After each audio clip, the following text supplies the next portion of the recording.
a ver ahora un versículo, varios, pero el primero con el que voy a iniciar es un versículo difícil. Es 2 Corintios 12, 7 al 10. ¿Cuántos de nosotros sabemos y hemos experimentado por tantos años la gracia del Señor, la gracia infinita, esa gracia comprada por el sacrificio perfecto de Jesús?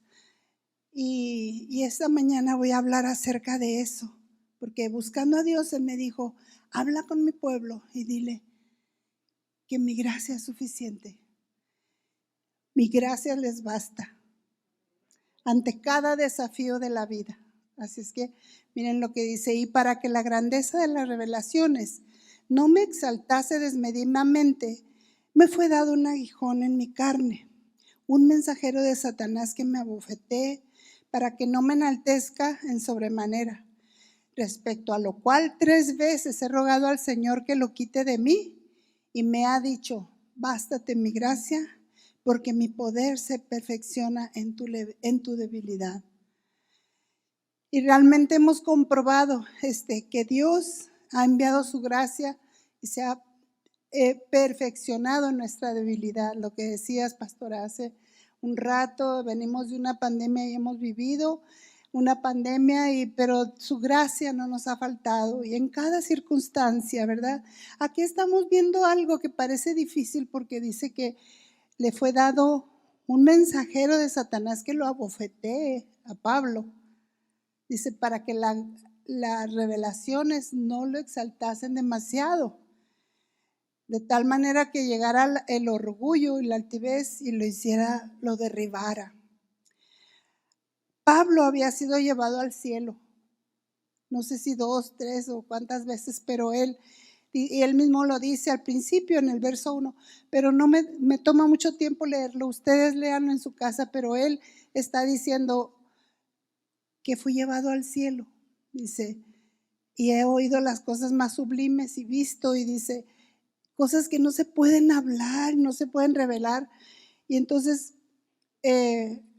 pues corría el peligro de exaltarse, de engrandecerse, porque así es el ser humano, somos humanos. Necesitamos entender que esta es la tendencia y que debemos estar cuidando, vigilándonos. Entonces, el Señor permite que tenga este aguijón y no lo podemos entender porque es el apóstol Pablo. Y dices, ¿cómo? Y él rogó 3 veces que le fuera quitado, a lo cual el Señor le dice, bástate mi gracia, porque mi poder se perfecciona cuando tú eres débil. Y fíjense que aquí no está enojado Dios con Pablo, Él no está enojado, solo le está respondiendo de otra manera a la petición que le hace. No le quita el aguijón, le dice, te doy mi gracia para que salgas adelante en todo. Porque este aguijón te va a guardar de ser derrotado por la sutileza del orgullo. Así que la gracia de Dios le fue indispensable a Pablo, nos es indispensable a todos nosotros.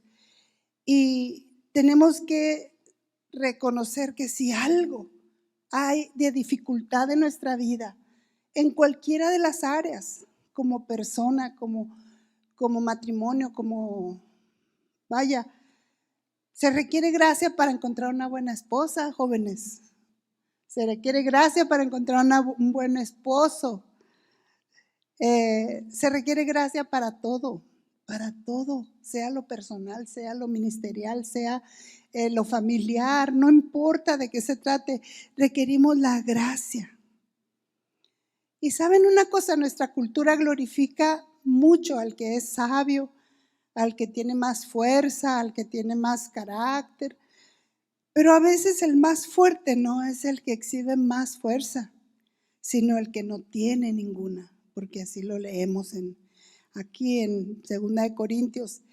El profeta Samuel, fíjense, fue enviado por Dios para ungir al rey David, y cuando llega a la casa de este hombre, del padre de toda esta familia, como no había sido invitado el rey David, pues él empieza a ver a los que estaban ahí, que eran pues guapos, altos, fornidos, y empieza él a pensar, seguramente este es el rey de Israel, o este otro, y pues no, ni uno, ni otro, hasta que dice, pues que no hay otro de tus hijos aquí.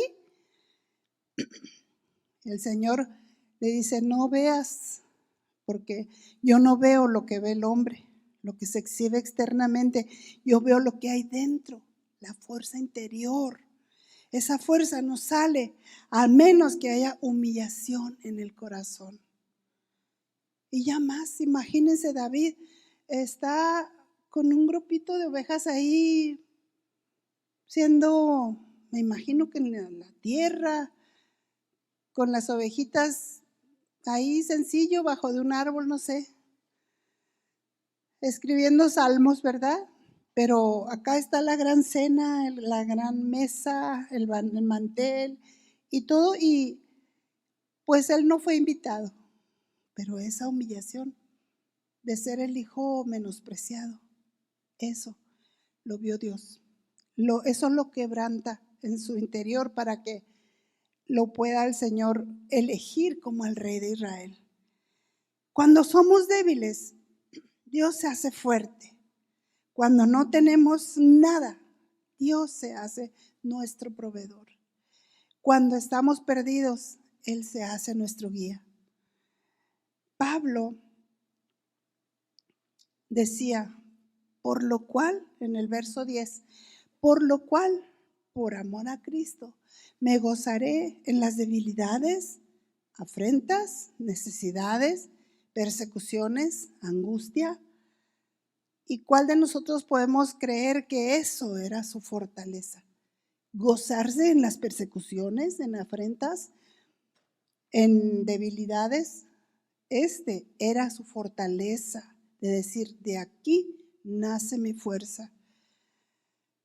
Porque Pablo fue un gran hombre de Dios. No sé si a ti te conmueve cuando lees de él. A mí me conmueve muchísimo porque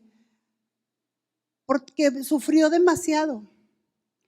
Hasta cuando veo caricaturas de los niños de la Biblia, cuando vemos a Pablo y Silas ahí en la cárcel, en la prisión de más adentro.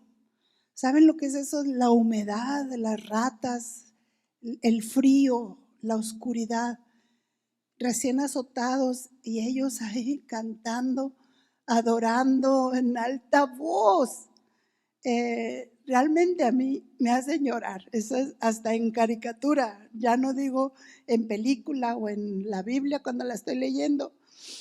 Pero Pablo caminó más de 15,000 kilómetros a sus 70 años, a sus 71, y tuvo prácticamente todas las enfermedades que pudo tener, y fue apedreado varias veces, fue flagelado 2 veces, lo mordió una serpiente 2 veces. Una vez, su vida es tan tempestuosa que pareciera imposible que una persona haya vivido todo eso. Un comentarista dijo, pareciera que él vivió 100 años o que vivió varias vidas. Y él tenía que mostrar un estoicismo tan fuerte, pero también él era tierno. Era un hombre genuino, de ser un religioso que perseguía a la iglesia, un fariseo de fariseos como él, ¿verdad? En cierto momento lo decías, fariseo de fariseos, criado a los pies de Gamaliel. O sea, él mencionaba todas sus credenciales, como que tenía cierta tendencia, pero no por eso dejaba de ser tan valioso ante Dios. Pero entonces, él también sabía de la misericordia, de la gracia, del amor de Dios, que sin estas cosas no somos nada.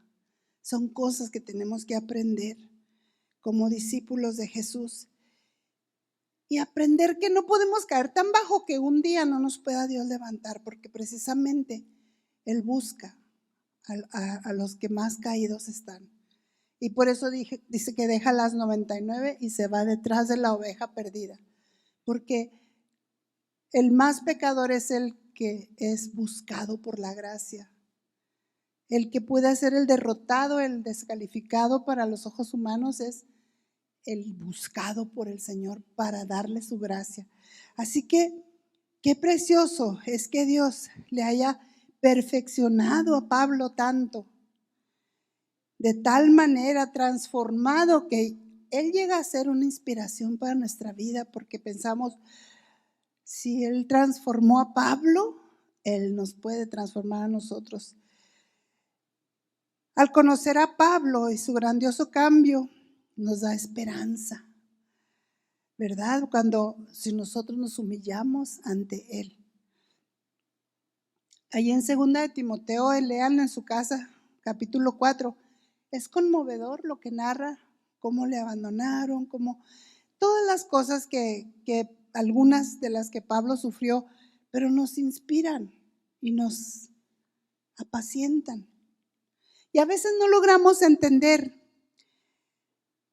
esto, pero recuerden que así pasó con Gedeón, por ejemplo.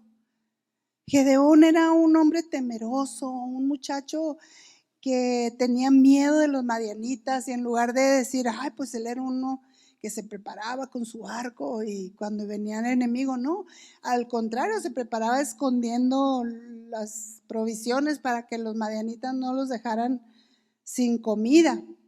Pero el Señor le dice, varón esforzado y valiente, ven, con esta tu fuerza. El Señor le dice, Gedeón dice, pero si yo no tengo ninguna fuerza.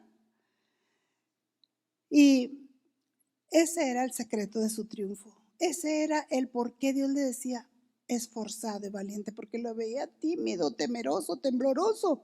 Eso es lo que Dios ve en el corazón, porque algo que el Señor no soporta es la autosuficiencia o el orgullo.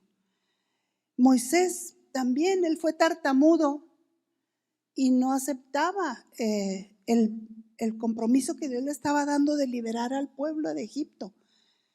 Y él dice, pero ¿por qué envía? Al fin dice, por favor Dios, como si él no supiera lo que hace, dice, envía a quien debes enviar. Mira, envía a quien tú debes enviar, no a mí. Como que no, tú no sabes quién soy yo. Y dice la Biblia que el Señor se enojó con Moisés, porque él no creía en el llamado, no creía en que lo iba a fortalecer y lo iba, a pesar de su tartamudez, a pesar de su inhabilidad humana, Dios lo iba a usar. Precisamente Él escoge lo más necio, lo más vil y lo más menospreciado de este mundo para avergonzar a los sabios. Porque entonces la gloria va a ser para el Señor y no para nosotros, no para decir, es que yo por mis habilidades, no. Precisamente Gedeón, Moisés, Jeremías, el profeta dijo, ay Señor, es que yo soy un niño. No, dijo, no digas que soy niño, porque donde quiera que te envíe irás. Y yo te he puesto para arrancar y para edificar y para plantar y para destruir, y te he puesto como muro fortificado de bronce. Pero ¿dónde estaba la fuerza? En la debilidad.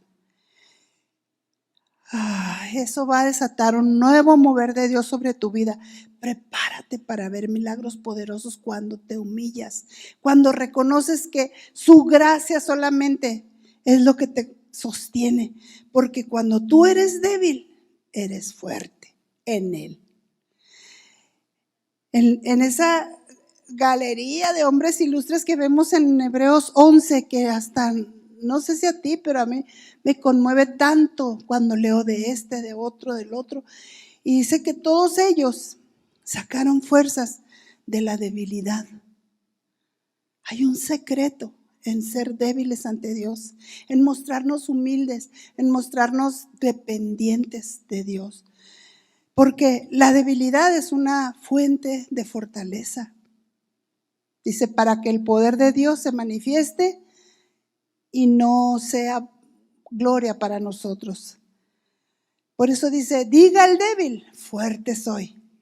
No porque estemos diciendo una mentira, sino porque Él nos está enseñando que nuestra debilidad, de ahí sale poder y la fortaleza que necesitamos. Porque cuando tus fuerzas desaparecen, aparecen las fuerzas de Dios. Aparece el poder de Dios. Por eso Hay un pasaje muy interesante que nos gusta mucho y lo cantamos y lo leemos y lo subrayamos y ahí está en nuestra Biblia que está fosforescente con el amarillo, ¿no? Y es Isaías 40:29 donde dice, Él da esfuerzo al cansado y multiplica la fuerza al que no tiene ninguna. Dice, los muchachos se fatigan y se cansan, pero los que esperan en Dios tendrán nuevas fuerzas. ¿Y qué es el requisito? Estar tan cansado que ya no puedes más. Yo no sé cuántos de ustedes son candidatos ahorita, pero eres candidato a ser restaurado, a ser renovado, a tener nuevas fuerzas cuando tú ya no puedes más. Y eso significa dependencia de Dios, depender de Él 100%. Cuando empiezas a depender del Señor, Él se glorifica en ti. Cuando confiesas que te falta la sabiduría y el conocimiento, Él entra en la escena. Fíjense en Apocalipsis 3, donde está hablando a las diferentes iglesias, de pronto le habla a la de Filadelfia, que viene siendo la iglesia que está surgiendo en estos tiempos, nosotros. Por eso se llama Filadelfia, compañerismo, amistad, unidad. Eso significa Filadelfia. Le dice, tienes poca fuerza, pero yo he abierto una puerta para ti. Y sabes, cuando somos autosuficientes, Él dice, sí, pues ábrela tú. Abre tu puerta. Al cabo tú eres muy fuerte. Tú las puedes todas. Pero no es cierto. No las podemos todas. En cambio, por eso el Señor nos abre puerta. Dice que nadie puede cerrar. He abierto una puerta que nadie puede cerrar. ¡Wow! Tú quizás no sabes, pero Dios sabe. Tú quizás no entiendes, pero Dios te lo va a explicar. Su gracia es para ti suficiente. Fíjense también allí en 2 de Crónicas 20:12. Dice que vinieron los enemigos de Siria contra Josafat. Pero ¿qué hizo Josafat? Él no preparó sus arcos y su ejército y vámonos todos a la batalla. Él lo que hizo fue ayunar junto con todo el pueblo y clamar a Dios. Y dijo el rey Josafat al Señor, oh Dios nuestro, ¿no los juzgarás tú?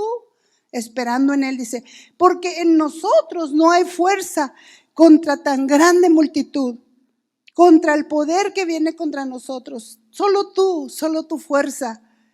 Qué poderosas palabras para el corazón de un creyente, decir, solo en tu fuerza, Señor. Y en el verso 15 Dios le contesta algo hermoso y le dice, mira, no teman ni se amedrenten delante de esta multitud tan grande, porque no es de ustedes la guerra, sino de Dios.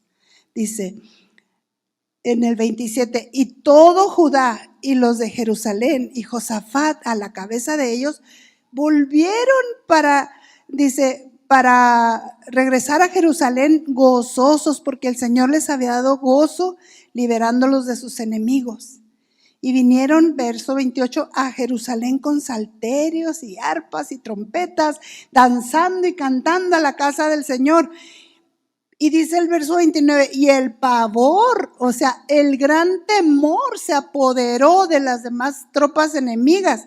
Dice, el pavor de Dios cayó sobre todos los reinos de aquella tierra, cuando oyeron que el Señor había peleado contra los enemigos de Israel.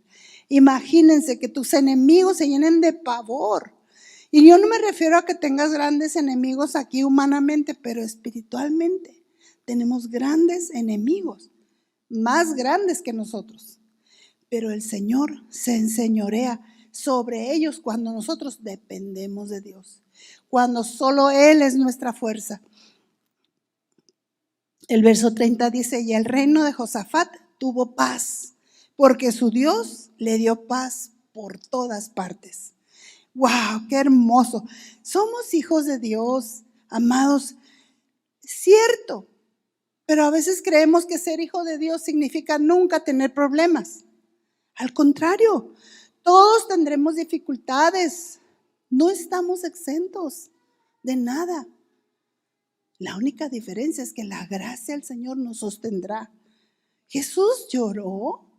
Pedro corrió y negó a Jesús porque tuvo miedo. Todos en algún momento vamos a tener miedo o hemos tenido. Pero fíjense, Elías también, un profeta tremendo, se escondió y se tiró bajo de un enebro y se echó a la depresión. Hasta que Dios lo fue y lo levantó y dijo, ¿qué haces aquí?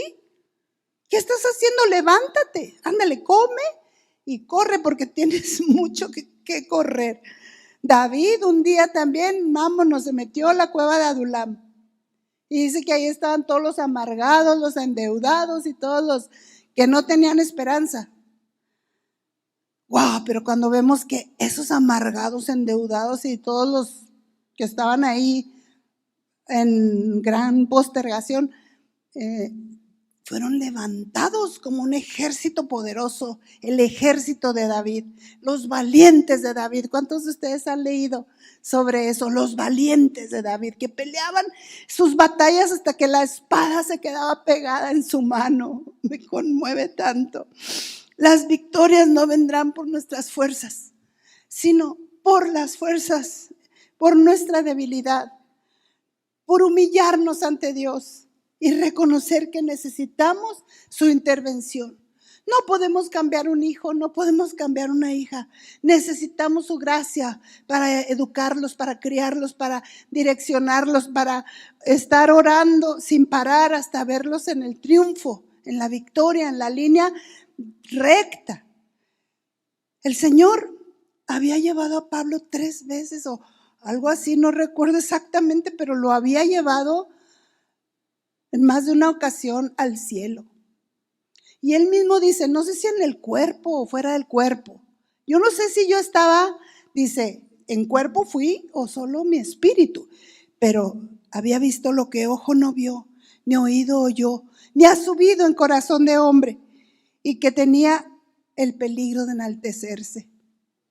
Por eso el Señor le dio el aguijón y le dijo, bástate mi gracia, porque mi poder se perfecciona en tu debilidad. ¿Y qué hizo Pablo?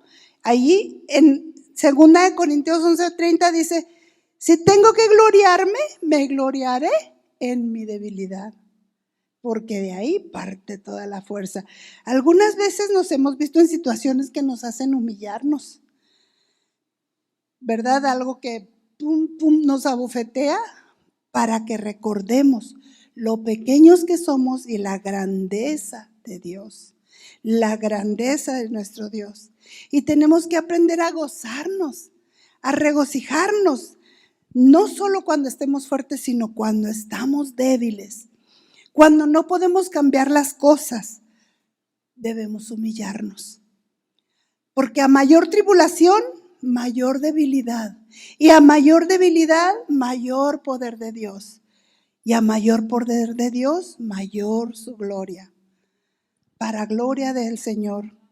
Porque todo es para Él, por Él y para Él. Amén.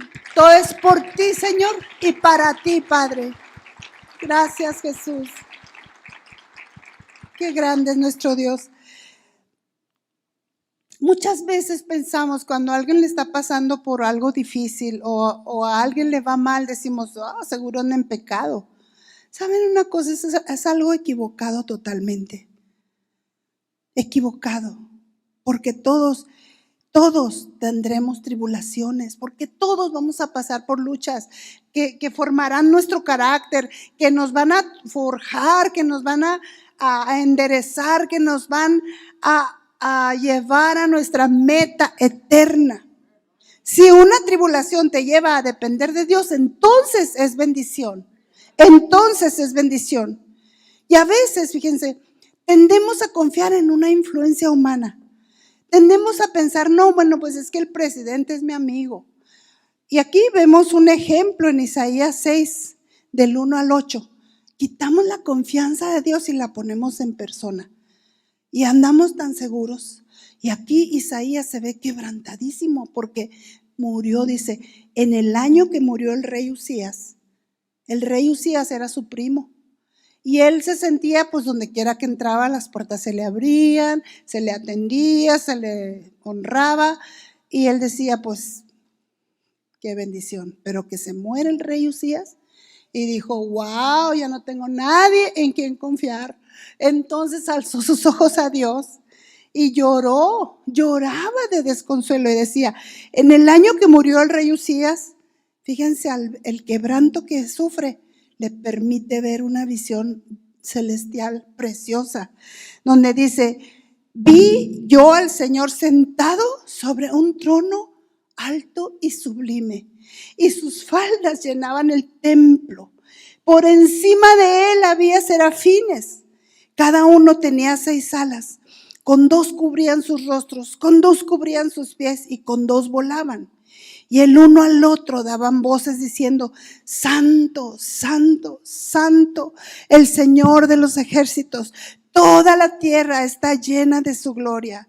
Dice, y los quiciales de las puertas se estremecieron con la voz del que clamaba, y la casa se llenó de humo. Esa muestra sobrenatural de la presencia de Dios que sucedía en el Antiguo Testamento. Y dice Isaías, entonces, fíjate, cuando Dios le revela la grandeza de su trono y de su majestad, le revela su desnudez, le revela su poca confianza en Dios, le revela su humanidad. Qué gracia tan grande poder ver nuestra humanidad y poder arrepentirnos. Y dice, ay de mí que soy muerto, fíjense, soy muerto, porque siendo hombre inmundo de labios y habitando en medio de pueblo que tiene labios inmundos, han visto mis ojos al Rey, Jehová de los ejércitos. Y voló, dice la respuesta de su humillación, así rápido dice, y voló hacia mí uno de los serafines, teniendo en su mano un carbón encendido, tomado del altar con unas tenazas. Y tocando con él mi boca, dijo, he aquí que esto tocó tus labios y es quitada tu culpa y es limpio tu pecado.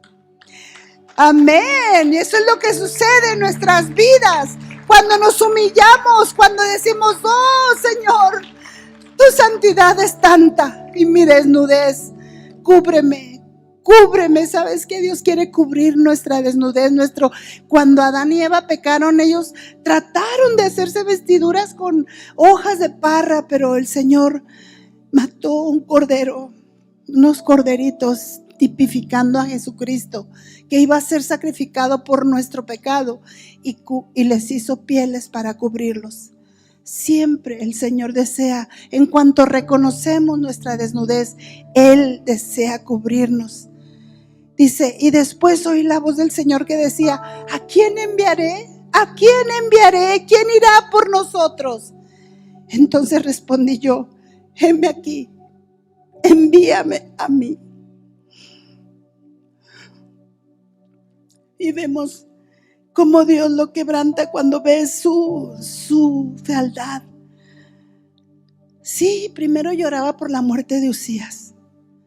Se sentía tan desvalido, pero Dios le muestra su poder, le muestra su desnudez. Él se arrepiente y entonces él es restaurado, es limpiado, es cambiado, es transformado. Qué gracia más grande queremos ver que querer ver nuestra fealdad. ¿Saben? Muchas veces no somos tan conscientes de nuestra fealdad o de nuestros errores.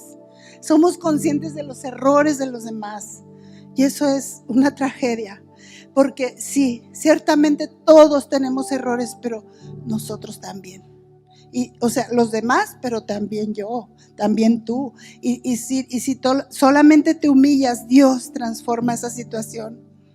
Y es una oración que continuamente debemos tener, como Job decía, Job 13:23, ¿cuántas iniquidades y pecados tengo yo, Señor? Hazme entender mi transgresión y mi pecado. Wow, eso es importantísimo, reconocer quién soy yo.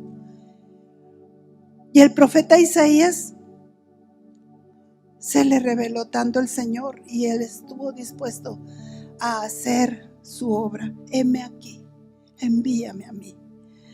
¿Sabes qué? Vamos a ponernos de pie, porque hoy quizás hay personas decepcionadas, quizás hay personas que se culpan a sí mismas, quizás hay personas que se sienten tan pequeñas y otras que se sienten tan engrandecidas, que necesitamos que Dios a veces nos diga: hey, ¿sabes qué? Confróntate con tu necesidad, porque mi gracia te es suficiente. Toma, Señor, dile: Señor, toma el control. Me humillo delante de ti. Yo no tengo nada, yo no puedo nada, yo no sé nada, pero tú sí, Señor. Él te escucha, llámalo. Y sabes, en tus momentos más difíciles, en tus derrotas más terribles, no te dejes vencer, ni te sientas desechado, porque el Señor te busca. La gracia te está buscando. La gracia te está buscando. Ese sacrificio que Cristo hizo hace más de 2000 años se apropia a tu vida y viene y te cubre con su gracia. El Señor fue a donde estaba la samaritana. Era un rodeo enorme, pero Él llegó ahí. Dijo: Señor, ¿qué vamos a hacer por ahí? Es el camino más largo. Dijo: yo tengo que estar ahí para reconfortar a esa mujer de Samaria que se dice, yo no soy nadie. Incluso fue a una hora incorrecta para no ver a nadie. Una hora cuando había mucho sol, a recoger agua, a sacar agua del pozo. Y ahí Jesús la encuentra y le dice: ¿sabes qué? Dios levantó a esa mujer como no tienes una idea. Yo he leído que esa mujer fue llevada a África y allá sucedieron maravillas con su vida santificada y sacrificada a Dios. Qué grandes cosas pueden suceder cuando tu vida está rendida y dependiendo de Dios. Él te escucha, Él te ama. No te dejes derrotar ni por la culpa, ni por la vergüenza, ni por la impotencia, ni por el creerte indigno o por creerte impotente. ¿Sabes? Mentira del diablo. Si tú te humillas, el Señor te levanta. Bástate mi gracia, porque mi poder se perfecciona en tu debilidad. Él se hará fuerte en ti. Vamos a cantarle ese canto que dice: no hay nada mejor, no hay nada